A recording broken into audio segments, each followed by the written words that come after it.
As always, my name is Umaimah Aliyu Chika, and I'm going to be reading the 7th chapter of my book titled Ethnicity. So I'll start reading in 3, 2, 1. Just like a flower can choose where it is planted, I, Abutu, did not choose where to be born or from which parents I should come. Neither you nor anybody else has authority over their origin. It happened without our consent, and of course, that is not a mistake. We were born into different families, different environments, different tribes, different languages, and even different races, only for us to appreciate one another and learn from within ourselves. We are not enemies. We are the same big family. We are humans. Abutu paused and looked at the crowd gathered. From the look on his audience's faces, he could ascertain that his words were sinking in. He took a deep breath and continued.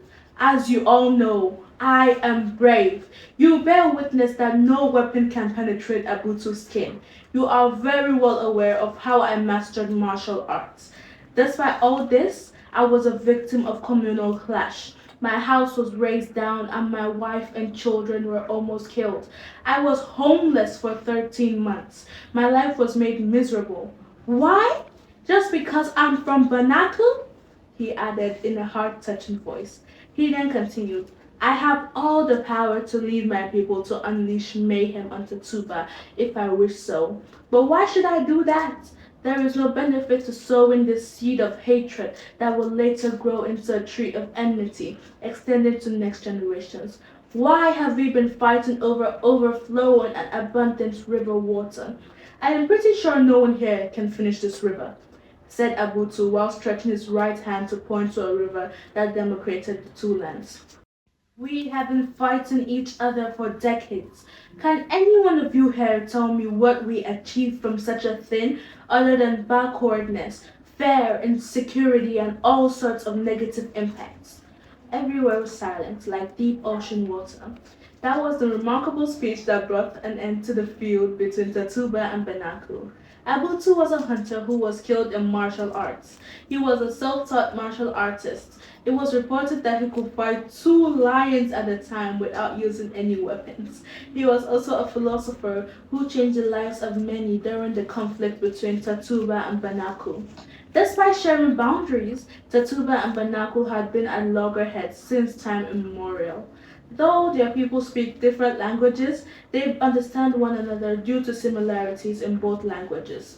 Tatuba consists of small kingdoms with a single ruler, whose citizens are mainly peasant farmers, while Banaku covers vast lands and dense forests, giving its people ample opportunity to engage in hunting activities. The river was the boundary between Tatuba and Banaku, and the dispute was over who had the right to use it as the main source of fresh water in both lands. To bring the long-lasting conflict to an end, Abutu made up his mind to broker peace between the two lands. He sent a message to Tatuba's chief, requesting a word with him. The meeting between the two lands was the talk of the town. The chief brought his bodyguards told their wives to come, their wives informed their friends to come, and their friends brought along more friends. Before you knew it, the marketplace, which was the venue of the dialogue, was full of people from Tatuba and Banaku. There was quite a large audience, and Tatubans and the Banakuns glared at each other throughout the meeting.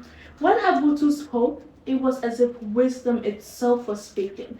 His precision with words, his consideration of the feelings of the two parties, the way he carried himself, everything was elegantly perfect. In the end, his speech made some grown adults shed tears because they recognized how they were quarreling over something that could have been resolved with unity. If they had tried to talk about it in the past, they could have easily solved the problem, but they didn't. So that's the end of the 7th chapter of my book. What do you think? Personally, I think that even if some of us have our own differences, we can still live in harmony because we're all humans. So thank you.